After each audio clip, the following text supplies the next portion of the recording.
नमस्कार दोस्तों, अगर आपको भी भारत और श्रीलंका के बीच खेला गया पहला T20 मुकाबला पसंद आया हो तो इस वीडियो को दिल से एक लाइक जरूर करें। दोस्तों, 3 मैचों की T20 श्रृंखला का पहला और अब तक का सबसे रोमांचक, सांसों को रोक देने वाला महामुकाबला आज क्रिकेट इतिहास की 2 बड़ी टीमें भारत और श्रीलंका के बीच Pallekele international cricket stadium Kandy में खेला गया। ऐसे में मुकाबले की शुरुआत हुई श्रीलंका के टॉस जीतने को लेकर। जी हां, आज के इस रोंगटे खड़े कर देने वाले महामुकाबले में कप्तान चरित असलंका ने टॉस जीता और पहले गेंदबाजी करने का फैसला किया और विपक्षी टीम भारत को बल्लेबाजी के लिए आमंत्रित किया था। फिर मुकाबला शुरू हुआ। रनों की बारिश करने के इरादे से भारत की ओर से शुभमन गिल और यशस्वी जायसवाल ओपनिंग बल्लेबाजी करने के लिए मैदान में उतरे। दोस्तों, इन दोनों ही बल्लेबाजों के कंधों पर इस महामुकाबले में अपनी टीम को एक विस्फोटक ओपनिंग शुरुआत दिलाने की बड़ी जिम्मेदारी थी। और दोस्तों, ऐसा ही कुछ दोनों ही ओपनिंग बल्लेबाजों से देखने को भी मिला। जी हां, आते ही दोनों ही खिलाड़ियों ने श्रीलंकाई गेंदबाजी पर ढाबा बोल दिया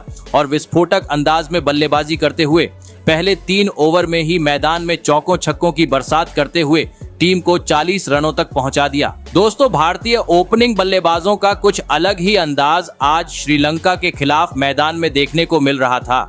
जी हां, क्योंकि इसके बाद भी दोनों ही खिलाड़ियों से आतिशी अंदाज पावर प्ले में देखने को मिल रहा था। लेकिन तभी पावर प्ले के अंतिम ओवर में बेहतरीन बल्लेबाजी कर रहे शुभमन गिल गलती कर बैठे और पहली 5 गेंद पर एक आसमानी छक्का और 2 करारे चौके जड़ने के बाद अपना धैर्य खो बैठे और एक बार फिर गेंद को सीमा रेखा के पार पहुंचाने के चक्कर में कैच आउट होते हुए अपना कीमती विकेट गवा बैठे। आपको बता दें, शुभमन गिल 34 रन की पारी खेल आउट हुए। वही दोस्तों, शुभमन गिल के आउट होने के बाद दूसरी छोर पर खड़े उनके साथ ही बल्लेबाज यशस्वी जायसवाल भी इसके बाद ज्यादा वक्त तक क्रीज पर नहीं टिक पाए और अगले ही ओवर में हसरंगा की गेंद पर स्टंप आउट होते हुए अपना कीमती विकेट गवा बैठे। आपको बता दूं, यशस्वी जायसवाल ने आज 40 रन की पारी खेली। ऐसे में लगातार 2 बड़े झटके लग जाने के बाद भारतीय टीम की ओर से मैदान में उतरे विस्फोटक बल्लेबाज ऋषभ पंत और कप्तान सूर्य कुमार यादव। लग रहा था विकेट गिर जाने के चलते अब दोनों ही बल्लेबाज धीमी गति से भारतीय टीम का स्कोर आगे बढ़ाएंगे।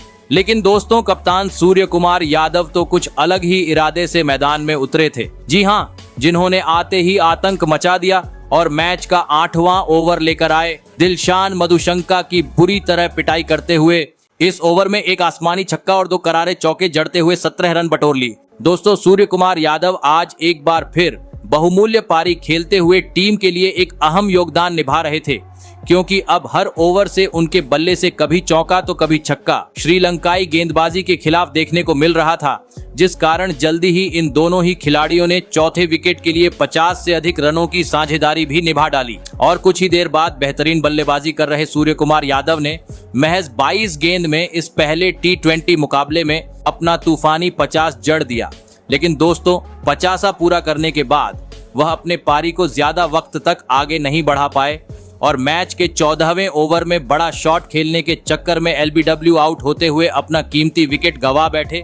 आपको बता दें, सूर्य कुमार यादव टीम के लिए 58 रन की पारी खेल आउट हुए। ऐसे में अब महज अंतिम 4 ओवर का खेल बाकी था। ऋषभ पंत का साथ निभाने मैदान में उतरे ताबड़तोड़ बल्लेबाज हार्दिक पांड्या।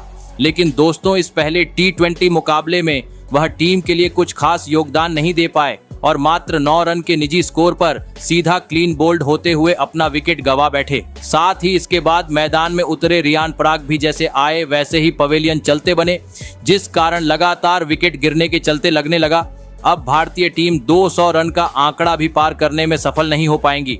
लेकिन दोस्तों, अंतिम ओवरों में मैदान में मौजूद सेट हुए बल्लेबाज ऋषभ पंत ने अपने अनुभव का काफी बेहतरीन तरीके से फायदा उठाया और शानदार खेल दिखाते हुए टीम को 200 रन के पार पहुंचा दिया और यह महामुकाबला जीतने के लिए श्रीलंका के सामने 214 रनों का विशाल लक्ष्य खड़ा कर दिया। ऐसे में दोस्तों, इसके बाद भारत से मिले 214 रनों के लक्ष्य का पीछा करने श्रीलंका की ओर से पाठुम निसंका और कुशल मेंडिस बल्लेबाजी करने के लिए मैदान में उतरे।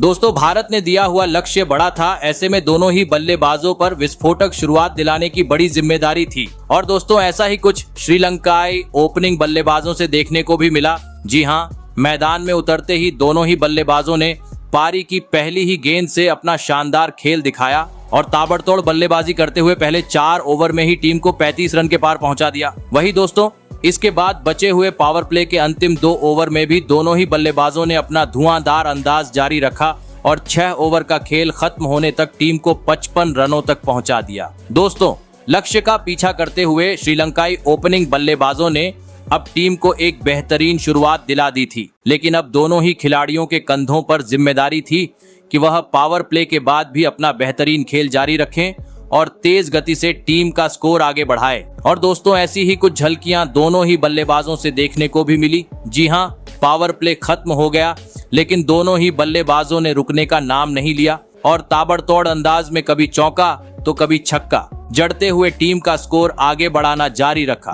दोस्तों, श्रीलंका की तूफानी बल्लेबाजी देख भारतीय गेंदबाजी क्रम अब पूरी तरीके से दबाव में आ चुके था, क्योंकि रनों की बरसात मानो जैसे मैदान में देखने को मिल रही थी, जिस कारण किसी भी हाल में अब इस जोड़ी को तोड़ना जरूरी हो चुका था। और दोस्तों, आखिरकार ये काम करके दिखाया। मैच का 9वां ओवर लेकर आए अर्शदीप सिंह ने, जिन्होंने ओवर की चौथी गेंद पर एक छक्का खाने के बाद अगली ही गेंद पर कुशल मेंडिस को बाउंड्री पर कैच आउट करवाते हुए भारतीय टीम को पहली सफलता दिला दी। आपको बता दें, कुशल मेंडिस 45 रन बनाकर आउट हुए। ऐसे में पहला विकेट गिर जाने के बाद अब मैदान में उतरे कुशल परेरा। दोस्तों, एक छोर से भले ही कुशल मेंडिस अपना विकेट गंवा चुके थे, लेकिन दूसरी छोर पर खड़े पाथुम निशंका ने एक छोर संभाले रखा और शानदार बल्लेबाजी करते हुए इस पहले T20 मुकाबले में भारत के खिलाफ अपना धमाकेदार 50 जड़ दिया। और दोस्तों, जैसे ही 50 पूरा हुआ, पाथुम निशंका ने अपने खेलने का अंदाज ही पलट दिया और हर ओवर में रनों की बरसात करते भारतीय टीम को सोचने पर मजबूर कर दिया।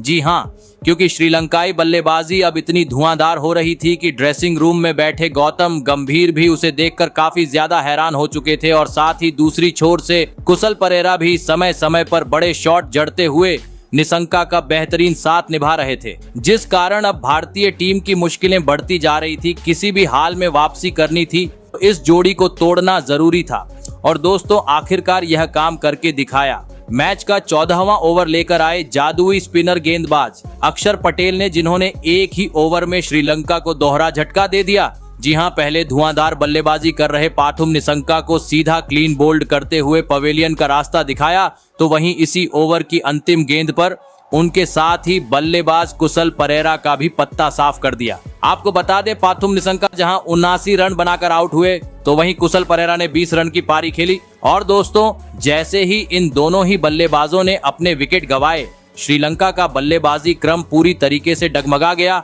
और इसके बाद अगले 2 ओवर के भीतर श्रीलंका को और 4 बड़े झटकों का सामना करना पड़ा, जिसके चलते एक वक्त बेहतरीन स्थिति में लग रही श्रीलंकाई टीम पूरी तरीके से दबाव में आ चुकी थी, क्योंकि अब महज अंतिम 18 गेंद का खेल बाकी था और अभी भी श्रीलंका को जीत के लिए 51 रनों की जरूरत थी। लेकिन मैच के 18वें ओवर की पहली ही गेंद पर अर्शदीप सिंह ने वाणिंदु हसरंगा को कैच आउट करवाते हुए श्रीलंका की बची कुची उम्मीदें भी खत्म कर दी। जी हां, क्योंकि इसके बाद ऐसा कोई भी बल्लेबाज श्रीलंकाई खेमे में मौजूद नहीं था जो यहां से श्रीलंकाई टीम को यह मुकाबला जीता सकता था, जिस कारण अंततः भारतीय टीम ने अपने धमाकेदार बल्लेबाजी और इसके बाद तूफानी गेंदबाजी के दम पर श्रीलंका को 170 रनों पर ऑल आउट करते हुए इस महामुकाबले को 43 रनों के बड़े अंतर से अपने नाम कर लिया। आपको बता दें, इस पहले T20 मुकाबले में धमाकेदार जीत के साथ अब भारतीय टीम ने 3 मैचों की टीबी श्रृंखला में 1-0 से बढ़त बना ली है। वहीं अगर बात की जाए दूसरे T20 मुकाबले की, तो भारतीय टीम श्रीलंका के खिलाफ अब अपना दूसरा T20 मुकाबला कल यानी रविवार के दिन खेलेगी। तो दोस्तों, आज का मुकाबला आपको कैसा लगा और किस खिलाड़ी का प्रदर्शन बेहतरीन रहा और किस खिलाड़ी को मैन ऑफ द मैच मिला, आप कमेंट करके जरूर बताइएगा। धन्यवाद।